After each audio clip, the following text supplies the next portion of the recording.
Radio Bayard, émission L'actu en face, le débat entre Sébastien Bittelberger et Stéphane Gemani, animé par Ludovic Blanco.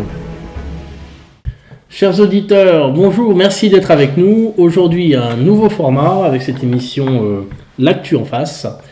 J'ai le plaisir d'avoir avec moi deux intervenants, deux invités que vous allez retrouver à chaque émission, à savoir Stéphane Gemani, bonjour. Bonjour. Merci d'être avec nous. Alors, pour vous présenter, vous êtes conseiller régional, vous avez été élu élu municipal à Grenoble, et j'ai oublié, vous avez aussi fondé le SAMU social à Grenoble. C'est ça. Voilà, merci d'avoir accepté de venir dans cette émission, c'est assez courageux de votre part. Et enfin, également avec moi, Sébastien Bittelberger, qui est journaliste et qui est déjà intervenu dans cette émission. Je vous remercie d'être là. Bonjour. Merci à vous de nous avoir invités. Merci. Rédacteur du magazine Le MAP. Éditeur de presse à Grenoble. Éditeur de presse à Grenoble. Très bien.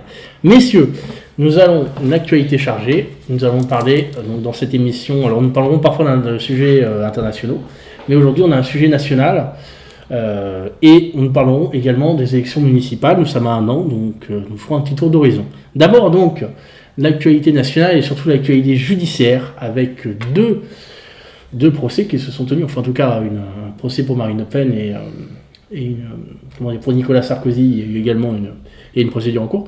D'abord, Marine Le Pen, on l'a appris là il y a quelques heures, qui est condamnée à une peine de 5 ans d'inéligibilité, 4 ans de prison dont 2 fermes et 100 000 euros d'amende. Vous êtes d'accord, c'est bien, j'ai les bons chiffres? Je crois que c'est ça. Ouais. Voilà, très bien.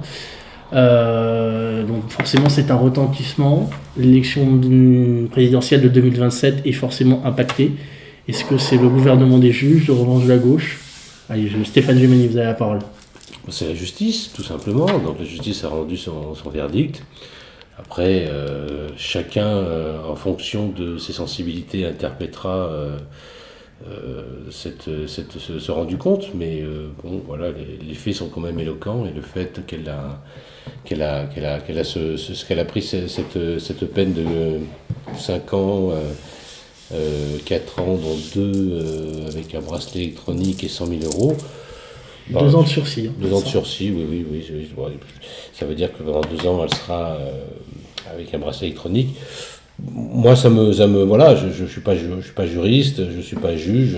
Ils ont qualifié cette peine comme méritant ce verdict. Voilà. Après, je trouve qu'on fait beaucoup de presse autour de ça. Quand on fait beaucoup de presse, c'est vrai que c'est parce que l'actualité est un peu faiblarde, mais très franchement, voilà, c'est un verdict comme un autre. Sébastien Bittelberger, est-ce que c'est un verdict comme un autre, ou c'est finalement, on voit qu'il y a beaucoup de personnes de droite actuellement qui sont devant la justice? C'est quoi? C'est un règlement de compte? Il y a beaucoup de personnes de droite actuellement qui font face à la justice, mais il y a une époque, si on se souvient, pour les plus anciens d'entre nous, de l'époque Urbain Graco, Lucher, Frégate de Taïwan, où là pour le coup c'était un petit peu la gauche qui était sous les feux des projecteurs judiciaires. Exceptionnellement, je rejoins Stéphane quand il dit la justice a fait ce qu'elle pense être son travail. Et effectivement, il y a des règles, il y a des lois, manifestement elles ont été enfreintes. Marine Le Pen, embourbée dans cette affaire d'attachés parlementaires, comme d'autres partis l'ont été, le Parti communiste et le MoDem d'ailleurs, qui a une affaire qui est en cours. De mon côté, j'ai pas envie de crier au loup et à la mascarade. Je pense que on peut pas empêcher. Il n'y a pas de mascarade, selon vous. Pour moi, non, il n'y a pas de mascarade. Pour moi, il y a une justice qui a fait son travail, qui d'ailleurs la semaine dernière avait été interpellée par le Conseil constitutionnel, qui lui avait dit le 28 mars, êtes-vous sûr? Est-ce que vous avez bien conscience du retentissement, pour reprendre le mot que vous avez utilisé, que peut avoir une condamnation à l'inéligibilité avec une exécution provisoire, et donc priver, on va dire, la scène politique d'un combat qui était celui des urnes et qui était aussi celui de 13 millions d'électeurs. Oui, parce que, non, mais surtout qu'en plus, on prive pas de combat dans les urnes. Enfin, je veux dire, Marine Le Pen est peut-être hors jeu, mais le Rassemblement national aura forcément un candidat. Donc, Enfin, encore une fois, je trouve qu'on fait, on fait un totem une seule personne, alors qu'on est quand même, on n'est pas en train d'altérer la démocratie. Marine Le Pen savait très bien ce qu'elle faisait quand elle faisait ce qu'elle faisait, donc à un moment donné, ben voilà, elle est sous les rampes de la justice, les feux de la justice, ils ont rendu leur compte, bon, terminé. Maintenant, ça n'empêche pas que demain, les élections se rendront à bonne date, et que le Rassemblement national aura un candidat ou une candidate, probablement un candidat. Vous ne pensez pas au contraire que le prochain président de la République risque d'être illégitime avec ce qui se passe? Marine Le Pen, on a eu un sondage d'ailleurs hier ou avant-hier qui est sorti, qui était crédité de 35% des voix.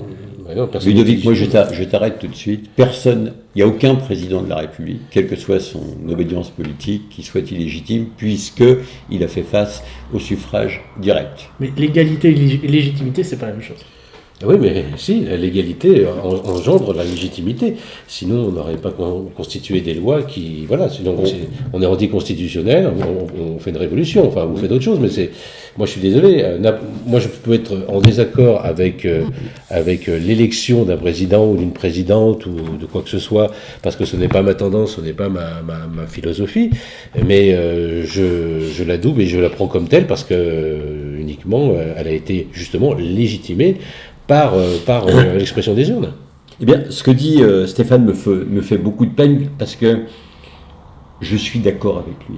Et c'est quand même pas le pitch de cette émission que d'être d'accord, mais c'est un petit peu la lutte entre la République et la démocratie. La République, elle a des règles, elle a des lois, elle a une constitution, elle a un code civil, un code pénal, il faut s'y conformer.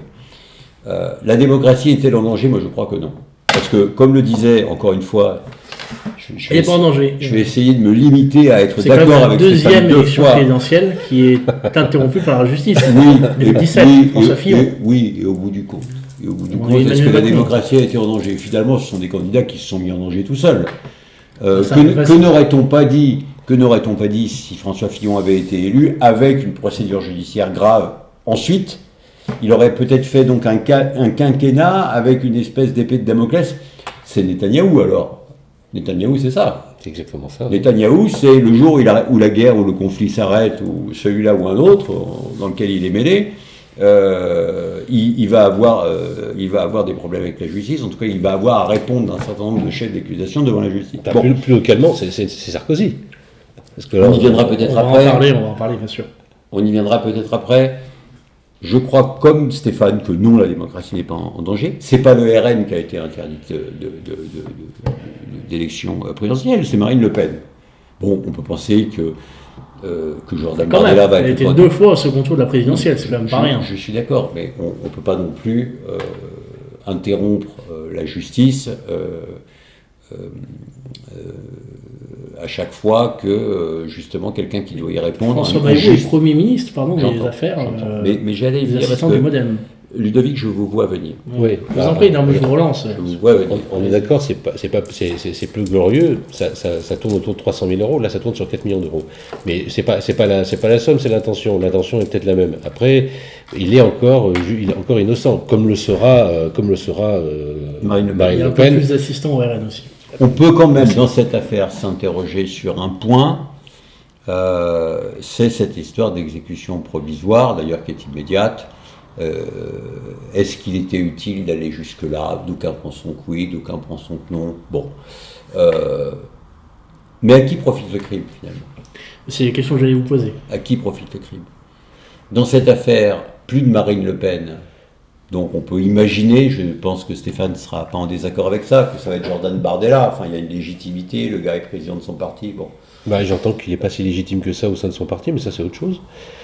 Moi, je pense que ça va profiter essentiellement à l'extrême droite. Marion Maréchal est en coulisses. Zemmour a fait une sortie. Vous savez que souvent, quand on fait une sortie en récusant ce qui s'est passé, c'est qu'on a un plan derrière la tête.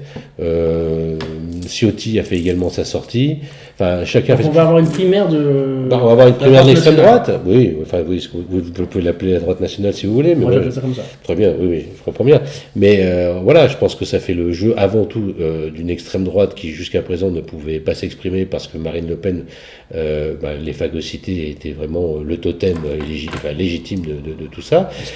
Historique. Maintenant, ça repose un peu les cartes parce que Jordan Bardella est peut-être le président du mouvement, mais est encore très jeune et beaucoup disent autour de lui qu'il n'est pas encore suffisamment prêt pour.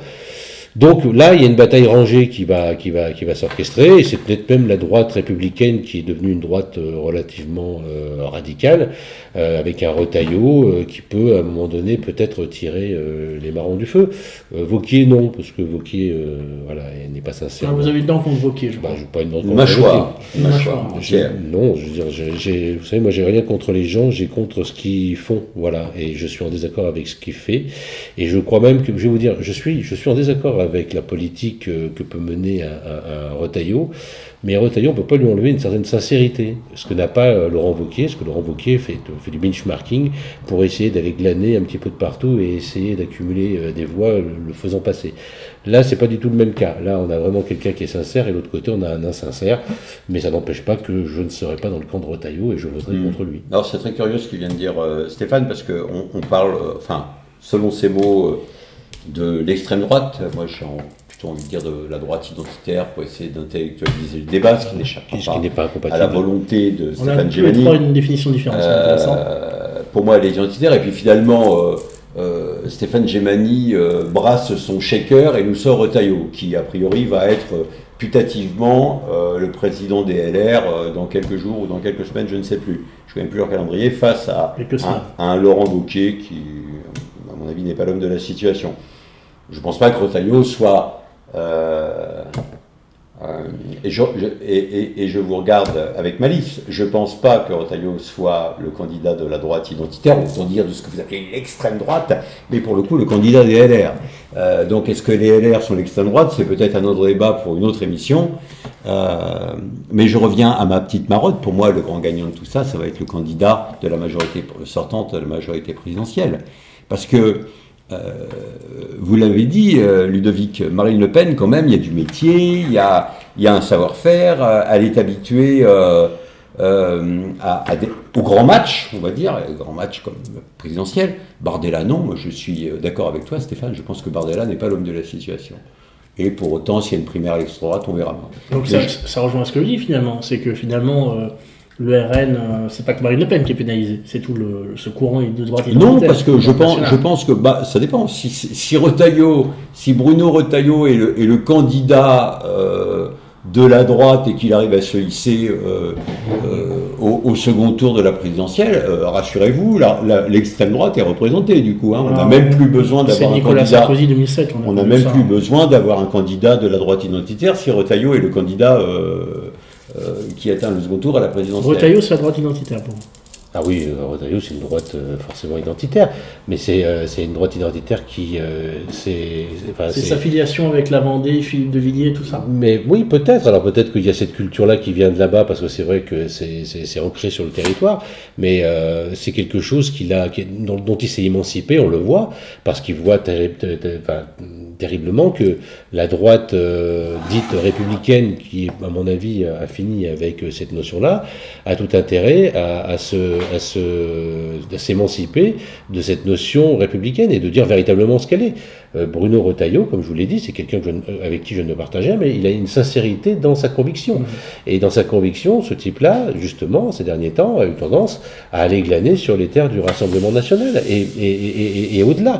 Donc je pense que ce côté national, comme vous dites, identitaire, moi je parle d'extrême droite, eh bien, il est représenté par quelqu'un, somme toute modéré dans l'aspect, et qui ne bénéficie ou n'est pas alourdi par une classification sur l'échiquier issue d'un mouvement classé, notamment par le Conseil d'État, comme étant d'extrême droite. Je suis très embêté, cette émission n'a plus de sens, que je suis assez d'accord encore une fois avec ce que vient de dire Stéphane, et j'amplifierais même en disant, à part quelques rares exceptions, il n'y a plus d'autre droite que la droite identitaire. Rappelons-nous quand même qu'en décembre 2021, lors de la primaire de la droite pour la présidentielle, Ciotti arrive en tête du premier tour. Ciotti, me semble-t-il, alors j'aime beaucoup la faconde de l'homme, et l'accent méridional, mais enfin, c'est quand même véritablement la droite identitaire. On a le droit de l'aimer, de ne pas l'aimer, mais la droite modérée, la droite, on va dire libérale, comme on l'aimait dans Donc le si temps. je résume, il va y avoir une union des droites Attendez. que Marine Le Pen ne voulait pas forcément. C'est ça en fait. On verra. Mais regardez les scores de Valérie Pécresse et de Xavier Bertrand, qui sont pour le coup des libéraux modérés, patrons de leur région, certainement des braves gens d'ailleurs. C'est Valérie Pécresse qui a gagné la première. Oui, mais enfin, Tiré par les cheveux. tiré par les cheveux sur un deuxième tour, elle est pareil peut-être. Je vous rappelle quand même que Ciotti fait 40% au deuxième tour quand même. C'est colossal. Et donc, la droite, l'extrême droite, depuis longtemps déjà, et de plus en plus, affirme ce que d'ailleurs Sarkozy appelait la droite décomplexée. Et d'ailleurs, Sarkozy, mais je fais peut-être une transition sur le sujet d'après, mais à mon sens, Sarkozy est peut-être celui qui fait le moins partie de cette droite dure, identitaire, très identitaire, mais ça se discute. Bah oui, mais il faut bien qu'on soit pas d'accord. Bah oui, non, bien Stéphane, sûr. parce que sinon. Et donc je pense que quel que soit le candidat, je pense que Marine Le Pen était en capacité de battre un candidat de la majorité sortante. Je pense à Gabriel Attal. Je pense qu'elle était la seule à pouvoir le battre. Je pense que finalement, tout ce qui se passe là, C'est bien, c'est pour ça que je vous dis fait que le c'est jeu, à la fois, pardonnez-moi, Oui. à la fois pour la présidentielle de la majorité sortante, mais toutefois, qu'est-ce qui va se passer? On va être dans un système de victimisation. Oui. Le RN va engranger des nouvelles adhésions comme jamais. Et puis, il y a le match des municipales, où là, grâce à cette décomplexation... ça va favoriser le vote Rassemblement National. Je pense que tout ça, petit à petit... Rappelons-nous le nombre de députés qu'il y avait à l'Assemblée nationale RN il y a 10 ans, et aujourd'hui, on en est à 142. Enfin, petit à petit... Ces gens qui ne sont plus le parti du désordre qui est occupé par LFI, sont le parti du wait and see. Ils ne votent pas à la censure, ils sont ceci, ils sont cela. Ils font leur travail petit à petit, tel le colibri, chemin faisant, et ça marche. Ouais, moi je suis moins expansif là-dessus que tu peux l'être. Moi, j'attends de voir un peu comment ça va se passer cette séquence-là. Cette séquence, elle est encore fraîche. Voir un peu comment le RN va réagir. Moi, je crois Là, pas on est quelques heures après l'annonce. moi, je ne crois pas du tout que le RN ne s'attendait pas à cette configuration. Je pense que là, ils sont en train de nous faire un plan de com bien huilé, en se victimisant, comme tu le disais si bien. Je n'y crois pas un instant qu'ils soient surpris de ce qui se passe. Moi, je pense que toutes les choses sont vraiment très bien articulées et que là, ils profitent malheureusement d'une peine qu'ils pensaient, enfin qu'ils espéraient, qu'ils souhaitaient plus favorable à Marine Le Pen pour faire encore du raout sur d'autres aspects. Voilà, mais je ne crois pas. J'attends un petit peu de voir comment ça va être perçu par l'opinion publique. Je suis moins persuadé que ça puisse bénéficier pour les municipales que pour une éventuelle nouvelle législative. Je pense que oui, s'il y a une nouvelle législative, ça peut faire... Il n'y en aura pas. Non, je pense qu'il n'y en aura pas. Elle n'a pas intérêt. C'est dans l'intérêt de personne. Surtout pas de l'intérêt de Marine Le Pen, sinon elle perd son statut de non, députée. Et puis c'est du Est-ce que vous désordre. pensez que Marine Le Pen, sa carrière politique est terminée Pas du tout. Pas du tout. Ou elle va revenir au contraire plus fort dans quelques Non, années? mais pas du tout. Mais c'est ça le problème en France. C'est que, d'ailleurs, c'est dommage qu'on n'ait pas que légalement, législativement, on n'ait pas mis en œuvre ce que Marine Le Pen disait à un moment donné. C'est que quand on est jugé pour des faits aussi importants, on ne devrait pas revenir en politique. Enfin, moi, je suis assez radical là-dessus. Enfin, c'est pas n'importe quoi ce qui s'est passé. Et d'autres l'ont fait avant elle, et on voit très bien qu'ils n'ont aucun scrupule à revenir en politique en nous expliquant qu'ils sont lavés par la justice et par la peine qu'ils ont encourue. Donc oui, moi je pense que non seulement elle va avoir un temps de pause pendant quelques temps, elle va être en coulisses, elle va manipuler un petit peu les choses, elle va rester ce totem autoritaire en soubassement. Et vous savez, 5 Comme ans... Nicolas Sarkozy après son départ bien sûr, dans quelques années. Et puis quand elle sera revenue, comme on a une législation qui n'interdit pas à un politique de revenir malgré les faits et les peines qu'il a encourues, elle reviendra et peut-être qu'un jour elle accédera à cette suprématie présidentielle. Mais bon, voilà, maintenant je n'ai pas de doute là-dessus, elle est loin d'être morte. Bien, messieurs, je pense qu'on a à peu près fait le tour. Vous êtes un peu trop d'accord à mon goût. C'est moi qui suis plutôt en désaccord avec vous, pensant que on assiste quand même au gouvernement des juges, c'est assez flagrant. Mais nous en reparlerons, je pense, de ce sujet-là. Autre actualité judiciaire, 7 ans requis contre Nicolas Sarkozy pour les financements de 2007. Et à mon avis, vous ne serez peut-être pas d'accord. Est-ce qu'il y a un acharnement quand même contre Nicolas Sarkozy Pas du tout. Tous les mois, on parle dans les médias des procès de Nicolas Sarkozy en permanence. Est-ce que c'est le grand méchant loup, Nicolas Sarkozy? C'est pas le grand méchant loup, c'est celui quand même qui a fait quelques actions qui sont préjudiciables et donc la justice fait son œuvre, encore une fois. Si on remet à chaque fois la justice en doute, ça veut dire qu'on n'a plus à avoir de justice. Surtout quand elle n'est pas favorable aux là, intentions. C'est le parquet national financier. Bah oui, mais c'est une forme de justice. C'est une forme de justice. Voilà. Si on ne l'avait pas créé, si les députés n'avaient pas voté pour qu'on puisse créer ce parquet, il n'existerait pas. Il existe, il y a des gens qui sont à sa tête, qui à mon avis sont d'horizons différents. Et donc là, il y a quand même des faits qui sont éloquents. Et même, je pense que c'est un minimum, parce qu'il y a d'autres aspects que l'on pourrait prendre, qui ne sont pas encore pris, qui sont liés peut-être également à cette interaction qu'a eu un temps Nicolas Sarkozy pour réhabiliter le président Kadhafi dans une certaine sphère, qui, à mon avis, n'est pas à décorréler de ce qui s'est passé après dans le financement. Et après, le fait de voir Kadhafi être lynché par sa population, et donc faisant de Kadhafi un témoin en moins dans un procès qui a lieu actuellement. Donc voilà, je pense qu'il y a encore des choses, je ne veux pas être complotiste, mais quand on regarde de ça un peu de loin, on se dit quand même que c'est un joli scénario de film que l'on aurait pu avoir et tourner version hollywoodienne, quoi. Mais si on prend juste le fait que Nicolas Sarkozy soit jugé pour ça, encore une fois, c'est comme Marine Le Pen, c'est la justice, point barre. Pour ma part, je pense,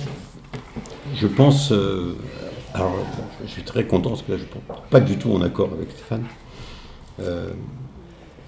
D'abord, effectivement, on peut penser que les réquisitions du parquet vont très loin quand même, jusqu'à le Il est déjà sous bracelet électronique. Il est déjà sous bracelet, alors il a 2 jambes, il peut peut-être aller jusqu'à 2, je ne sais pas. On peut pas en mettre 2 par jambe. Le déchoir notamment de ses droits familiaux me paraît un peu étrange. Sur le fond, sur la forme, pardonnez-moi, je pense un ancien président de la République n'est pas injusticiable comme les autres. On ne peut pas s'être baladé pendant 5 ans avec le code nucléaire dans la poche et devoir répondre devant la justice de telle ou telle chose. Bien sûr que si. Bien sûr que non. Au contraire, parce que... Je ne crois pas. Vous êtes le président normal. Oui, alors tiens, parlons-en. Le président normal, c'est comme si on allait reprocher à François Hollande son implication militaire, où il y a pu avoir des exactions, j'en sais rien moi, au Mali et au Sahel, dans la région du Sahel plus largement. Ça n'a rien à voir. Je ne pense pas qu'on doit, pour le bien de nos institutions, qui doivent être quand même un peu sacralisées, je ne pense pas qu'on doive traiter un ancien président de la République comme un justiciable ordinaire, alors avec des guillemets j'ai pas de comparaison, mais pour l'instant, il s'agit quand même des réquisitions du parquet et de l'avocat général. On verra bien l'heure de la défense. Oui. Parce que quand tu dis il a bénéficié des largesses de Sarkozy, et puis après, globalement, il aurait de Kadhafi, pardonnez-moi. Et après, donc, selon, non pas ce que tu veux dire, mais ce que tu as dit, il l'aurait fait éliminer ou il aurait participé à son élimination avec ce gouvernement de transition qu'il y avait en Libye. Pour l'instant, elle le prouve. Oui, bien sûr, elle le prouve. Rien ne prouve déjà. On l'a déjà vu avant. Pardonnez-moi. Ailleurs. Rien ne prouve déjà, dans un premier temps, que Kadhafi ait financé quoi que ce soit. Et encore moins que Sarkozy se soit préoccupé de l'élimination de Kadhafi. Toutefois, il a participé à la chute de Kadhafi, ça c'est écrit partout, enfin, je veux dire, Wikipédia le dit, et aussi un livre formidable de Bernard-Henri Lévy qui s'appelle La guerre sans l'aimer. C'est un oxymore, un livre formidable de Bernard-Henri Lévy. Pour moi, c'est un pléonasme, mais on peut lutter. On en parlera. On en parlera. J'ai lu l'idéologie française et volontiers. c'est quelque chose de dramatique. Et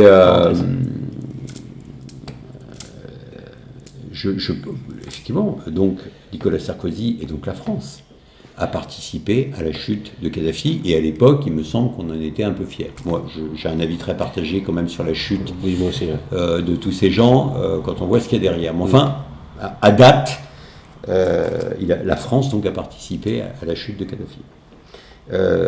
Non, effectivement, j'incite pour moi un ancien président de la République ou un président de la République en France n'est pas injusticiable comme les autres, mais je pense qu'un président de la République, quel qu'il soit en France ou ailleurs, doit être injusticiable comme les autres, et on ne peut pas le sacraliser, en faire une divinité suprême parce qu'il a touché pendant 5 ans le titre suprême de président de la République.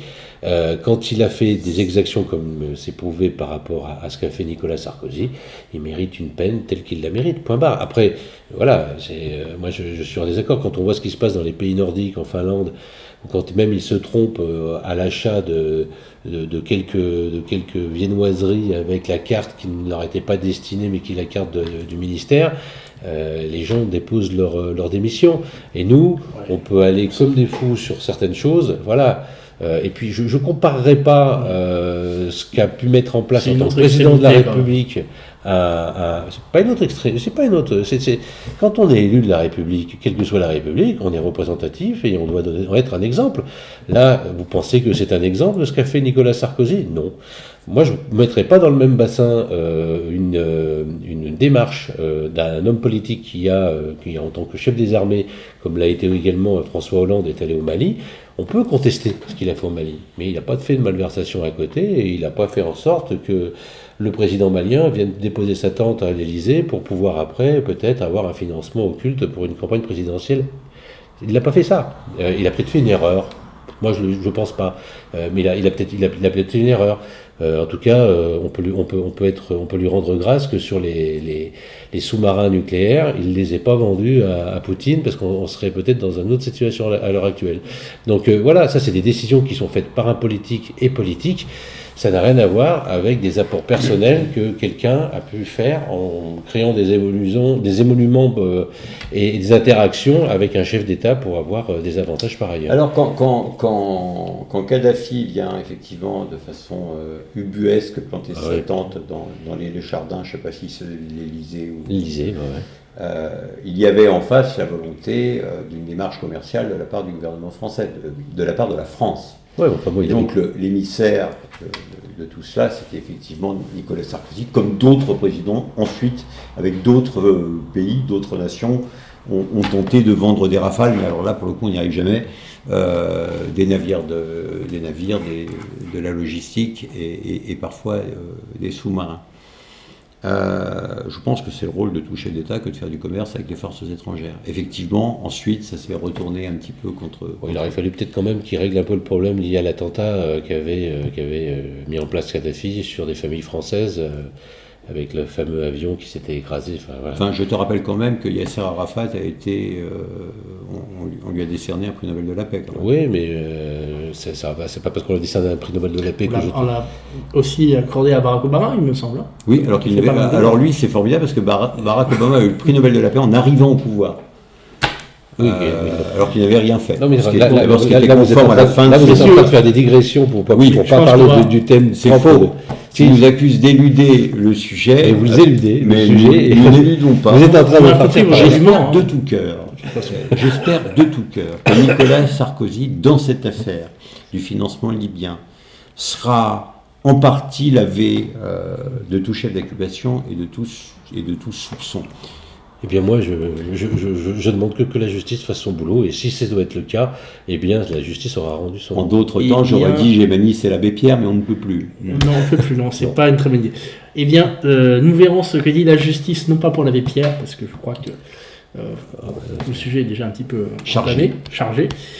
Et il ne sera Mais jamais jugé. voilà, pour Nicolas Sarkozy. Sujet suivant, messieurs. Je vous propose que nous passions à l'actualité locale, ou en tout cas, commencer à faire un petit bilan, un petit rapport de force. Nous sommes à 1 an, mais peut-être un peu moins, des municipales qui sont en mars 2026. Je crois qu'on n'a pas la date exacte encore. Mais ça va zoner par là. Nous disons à 1 an. Après 11 ans d'Éric Piolle, la gauche essoufflée. Est-ce que vous pensez que la gauche peut perdre Grenoble avec tout ce qui s'est passé, et la sécurité notamment, qui est un sujet qui revient beaucoup dans les discussions, dans les débats, dans les médias? Stéphane Gémani, est-ce que la gauche peut perdre? Oui. Est-ce qu'il y a un danger? Oui, bien sûr. Pour elle. Bien sûr qu'elle peut perdre. Après, un danger, je ne sais pas si c'est un danger. Si elle doit perdre, elle Ouais, perdra. C'est encore, c'est la démocratie. Si elle a fait des erreurs pour aller jusqu'à la défaite, eh ben, elle ira jusqu'à la défaite. Oui, moi, je pense que les mandats Piolle ont fait beaucoup de mal à la gauche en général.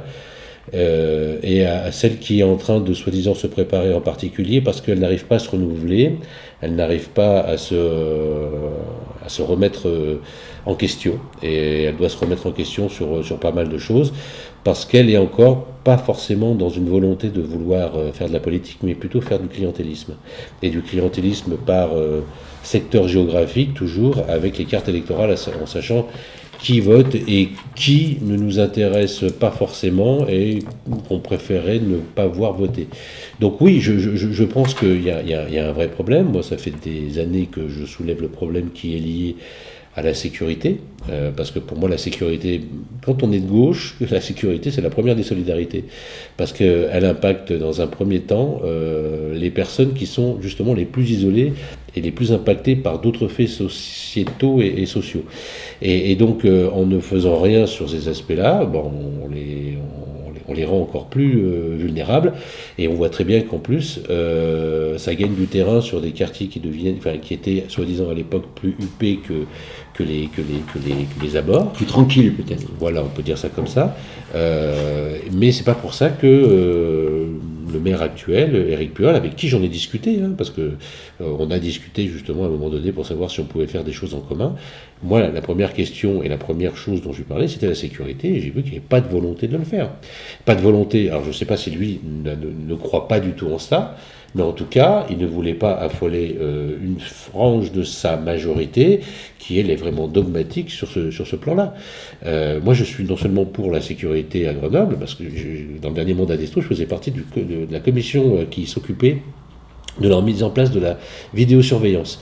La vidéosurveillance, toujours dans le sens où la vidéosurveillance, c'est un outil pour les personnes qui sont sur le terrain, et ne doit pas pallier ou faire croire qu'en mettant de la caméra, on apporte de la sécurité. Non, on apporte un outil qui permet aux agents de sécurité de mieux faire leur travail.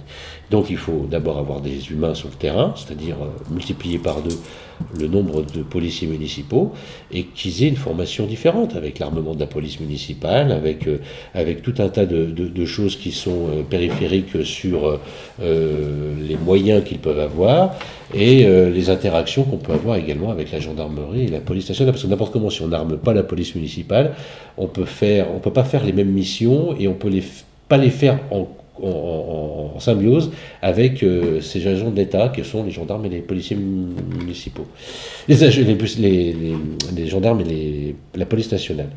Et puis après, il y a tout l'écosystème qui va avec. Ça veut dire que quand vous remettez, que vous envoyez ce signe, parce que ça a été quand même le premier signe négatif quand on voyait Éric Piolle quand il est arrivé à la mairie de Grenoble.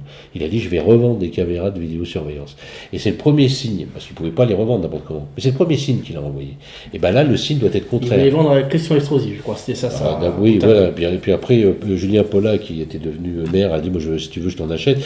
On est tombé dans un théâtre de boulevard de mauvais goût, parce que derrière, eh bien, les gens entendent tout ça. Et quand les gens entendent tout ça, ils se sentent, d'un coup, le sentiment d'insécurité s'installe, Et l'insécurité, quand le sentiment d'insécurité est là, ils ne prennent pas. Et donc on voit ce qui se passe actuellement. Si on avait quelque chose qui était ancré fortement en disant oui, on va avoir une politique de sécurité très forte parce qu'il faut qu'on fasse revenir les gens qui sont partis, l'économie qui est partie à cause de ce sentiment d'insécurité, de cette insécurité qui est probante, et là déjà on fait un grand pas. Après, il y a d'autres aspects. Sébastien, est-ce que la gauche est à bout de souffle après 18 ans de PS plus 12 ans de LV, LFI? C'est pas les 18 ans de PS, je suis désolé. 30 ans de gauche et 12 ans de LV. Non, mais 12 je ans vous de dis, LV, je vous propose une analyse. Et Sébastien, est-ce que la droite... Tu ne peux pas nier quand même que, si on additionne ça fait 30. la période d'Esto et la période ELV... Si tu fais des additions, mais moi je... oui, je fais une addition. En politique, les additions... Les intentions des 18 ans PS et des 12 ans de LV ne sont pas les mêmes. Ça reste la gauche, me semble-t-il. Ça reste la gauche, mais alors, ça dépend. Mais pour autant, je ne pense pas... Je pense pas du tout que la gauche soit à bout de souffle. Mais la gauche est divisée, pour l'instant il y a des collectifs partout, elle est on pas sait divisée, pas, c'est plutôt clair, il y a Alain Carignon pour le centre. Je ne crois pas que c'est à bout de souffle ce qu'on a dit, c'était à savoir si elle était capable de gagner ou de perdre. Il a dit les deux. Pose des questions. Je ne pense pas qu'elle soit à bout de souffle, je ne pense pas qu'elle soit divisée, moi je la trouve plurielle. Et pour le coup, finalement, assez intéressante. Souvent, on entend, quand on interviewe des gens, quand on interroge des gens qui se sont abstenus, ils disent, dans telle ou telle élection, ils disent, moi je ne me suis pas représenté par un courant de pensée. Ah bon? En France? Pas représenté par un courant de pensée? Il y avait 38 listes européennes qui part du parti de Nathalie Arthaud, dont j'ai oublié le nom, et qui va jusqu'à la droite des plus identitaires. Il me semble quand même qu'on a suffisamment de choix dans ce pays. L'électeur est devenu très sophistiqué. À Grenoble, c'est pareil. À Grenoble, on a des chances d'avoir une liste LFI qui va faire partie de la majorité sortante. On a... Pas ELV, ce sera une liste LFI. Attendez. J'ai parlé d'une liste LFI. Je vous somme de me laisser terminer.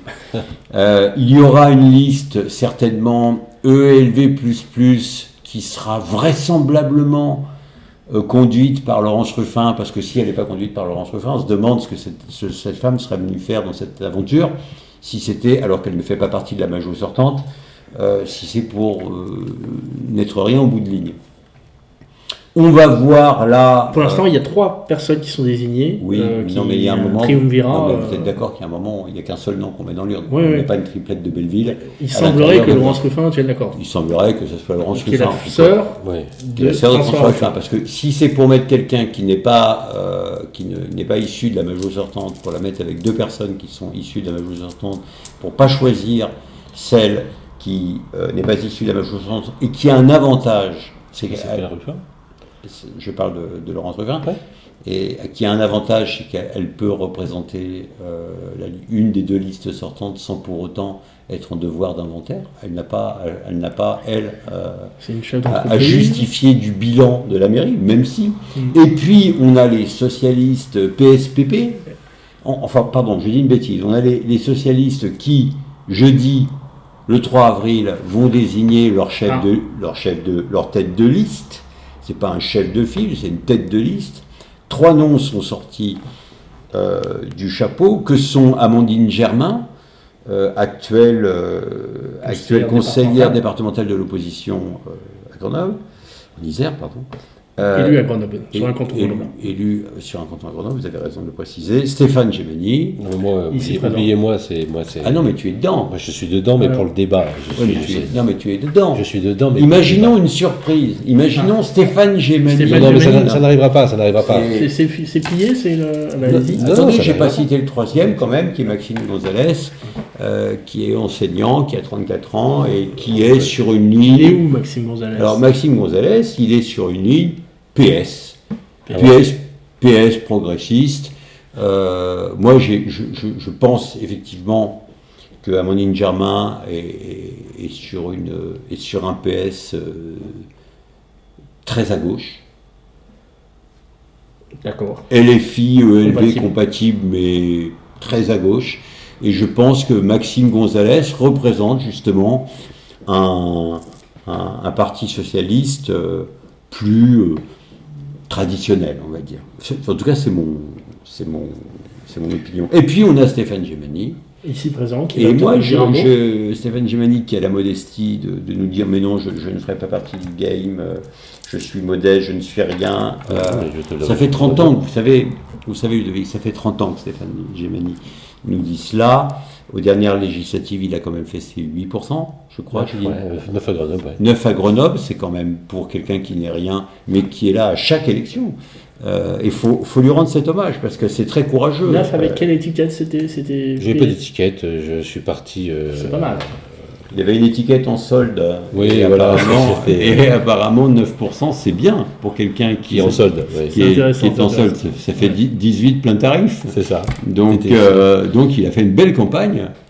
Et moi, je ne crois pas que... Et là, je te le dis frontalement, puisque j'ai l'occasion aujourd'hui de te voir et que le scrutin est dans 7 jours. Personne ne nous écoute. Personne ne nous écoute. Je pense pas que tu peux gagner, mais je pense que tu peux compter. Non, parce que non seulement je vais te dire que je ne gagnerai pas, mais ce n'est pas mon objectif. Mon objectif... Quel objectif ? Moi, mon objectif, déjà, c'est... moi, quand je suis rentré au PS, j'ai mis un petit peu de temps, déjà, parce que j'arrivais déjà depuis de 20 ans de compagnonnage avec Corinne Lepage. Mais c'est vrai que j'avais un compagnonnage qui était tout aussi long au niveau local avec le PS. Et Najat... dont je suis son porte-parole, me disait j'aimerais bien que tu rentres. Najat Vallaud-Belkacem Najat Vallaud-Belkacem voulait véritablement que je rentre parce que je suis un peu anachronique. Je ne suis pas un attaché parlementaire, je ne suis pas un attaché de groupe, je n'ai pas été un collaborateur. Moi, je suis dans la vraie vie. Enfin, j'ai ce... Un métier en dehors, c'est ça ? Pardon ? J'ai un vrai métier à l'extérieur. Là, je viens au PS parce que justement, le débat qui va s'orchestrer, si je n'étais pas là, il se faisait entre anciens collaborateurs, entre apparatchiks, entre personnes qui ont déjà préparé leur électorat en interne. Et quand on prépare un électorat sur moins de 100 personnes, bah forcément, la place elle est réduite. Et moi, ce que je viens dire au PS, c'est n'oubliez pas les classes populaires, les ouvriers que vous avez méprisés jusqu'à maintenant et qui font maintenant le lit du Rassemblement national. Parce que ils n'ont toujours pas encore suffisamment appris de cela.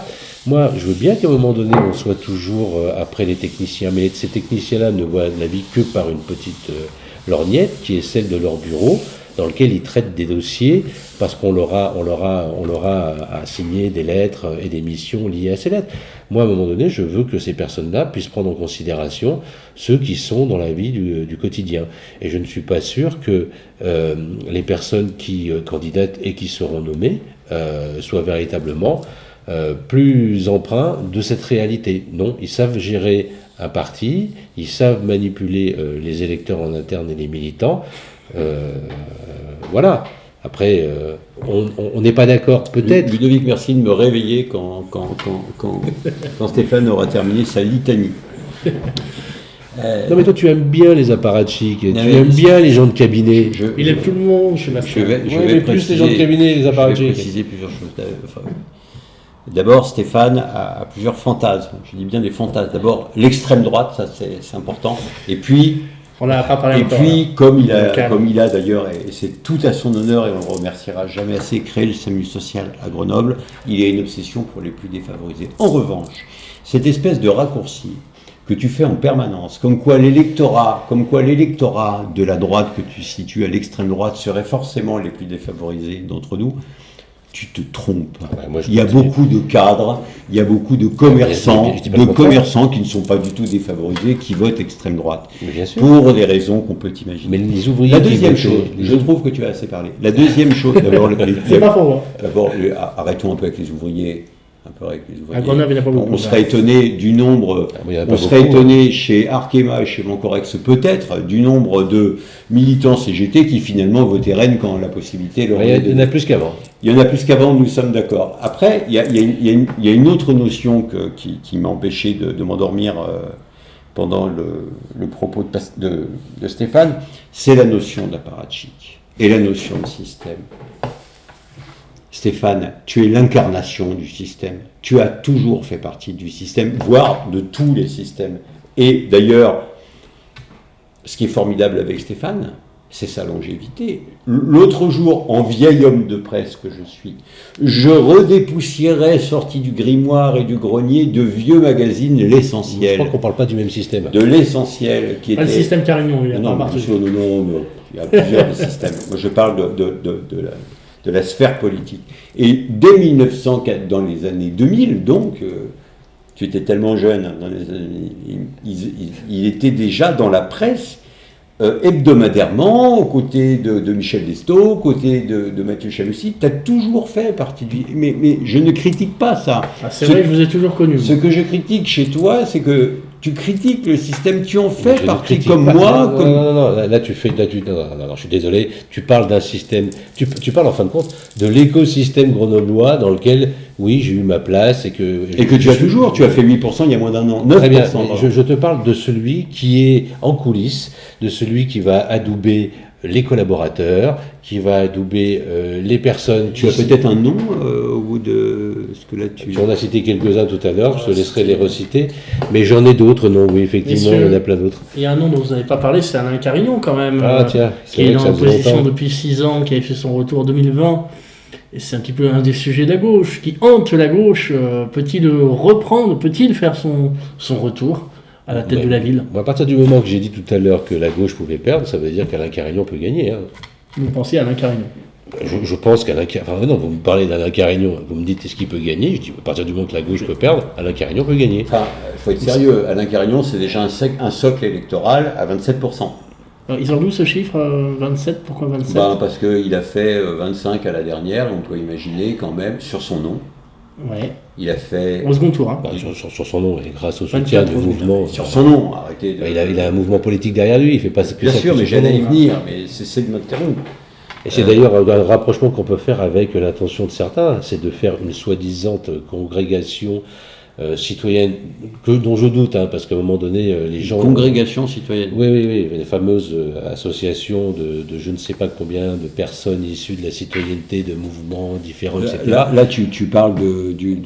Je parle de ce dont tu as parlé toi-même sur les réseaux. Ah, mais on va y venir. Dont j'ai oublié le nom d'ailleurs. J'ai de ces Grenoble Capitale Citoyenne. Mais un mot avant sur Carignon. Alain Carignon, pardon. Il pèse entre 25 et 27, c'est le socle. Chamussy avait fait 24,99, donc 25, et Fabien de Saint-Nicolas en 2008 avait fait 27.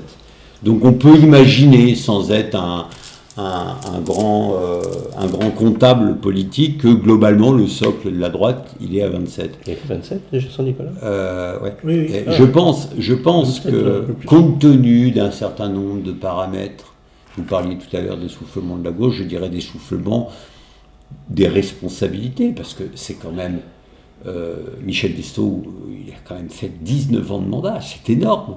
On ne peut pas en vouloir à des équipes municipales sortantes d'être exsangues au bout de 19 ou de 12 ans.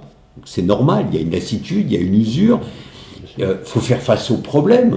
On peut railler Éric Piolle pour les orientations qu'il prend sur la sécurité, mais toutefois, il a dû faire face quand même à des faits divers tragiques, à des situations tragiques, il a dû faire face en son temps aussi à la Covid, à un tas de choses. Bon, on peut imaginer que la gamelle en place peut être un petit peu fatiguée. Oui, Carignon peut gagner. Et quelles sont ses réserves de voix? Parce que 27% c'est un socle, mais si il y a une liste RN, elle l'affaiblira. Il faudra faire 40 quand même, minimum. S'il y a une liste RN, elle l'affaiblira au premier tour, mais le report de voix sera de 100% sur le deuxième tour. C'est ça.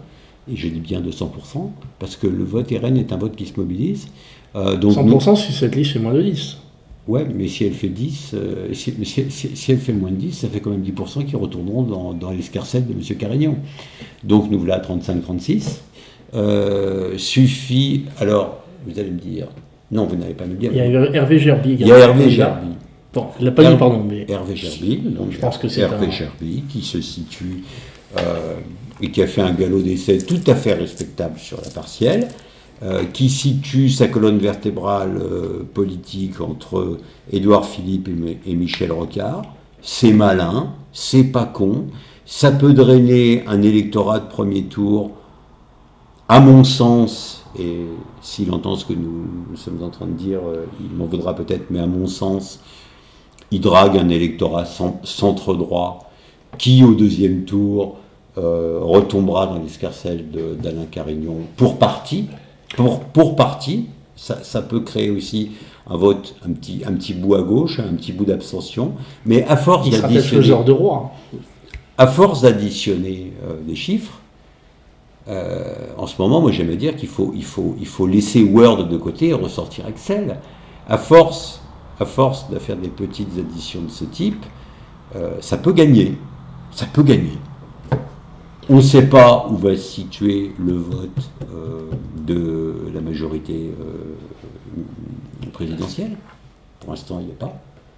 On a mis Chalas qui a eu quelques agitations ces 2 dernières semaines, oui, en nous disant qu'elle allait être... Sa priorité, c'était globalement de fédérer les centres, mais il n'y en a plus. Il n'y en a plus pourquoi ? Parce que justement, on a la liste... Au contraire, la bataille au centre, Gerby, Alain Carignon, ils essayent d'incarner le centre. Elle va fédérer les centres, mais ils n'ont pas besoin d'elle pour se fédérer. Ça, c'est un autre sujet. Hervé Gerby, il fait campagne en son nom, il a les moyens financiers de faire sa campagne, et croyez-moi, si vous voulez, il saura faire une liste. Il saura faire une liste. Il y mettra toute sa vie, tout son temps, ses nuits, ses jours, mais il saura faire une liste. Je le pense. Et puis, on a là, tout à fait dernièrement, effectivement, l'émergence de la fusion de camp de base citoyen et de FAS pour créer Grenoble Capitale Citoyenne. Alors, qu'est-ce que c'est que ce collectif ? C'est comme l'automobile, c'est un produit hybride. Alors, c'est un produit hybride étonnant. Tu m'en veux pas, Stéphane, je garde la parole une minute. Je t'en prie. Puisqu'il est constitué d'un Pascal Plouer et de son collectif, d'un Romain Gentil. Oui. Universitaire ? PS, PP, Bontin, les deux étant à peu près de la même obédience, on va dire à peu près. Romain Gentil, c'est un universitaire, on est d'accord ? Oui. Non, Romain Gentil, c'est un chef d'entreprise. C'est la Tech Fest, la Tech...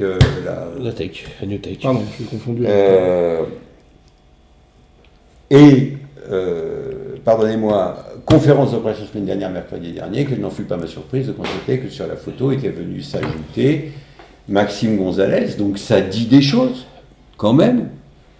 Alors, si vous avez Alexis Joly qui vient sur la photo de votre assaut, a priori ça dit des choses aussi. Eh ben c'est pareil pour Maxime. Alors, Alexis Joly n'est pas venu. C'est pareil. Ce que je veux dire, c'est que faut pas avoir l'air de pas stigmatiser d'un côté et de stigmatiser de l'autre. La présence de Maxime Gonzalez sur cette photo dit bien quand même qu'il y a il y a quand même beaucoup de socialistes dans cette maison G2C, Grenoble, capitale citoyenne. Donc je pense que ça va être quand même un peu le fer de lance de ce qui pourrait être... Ça nous fait combien de listes de gauche, là ? J'ai du mal à suivre. À mon avis, 3. C'est énorme.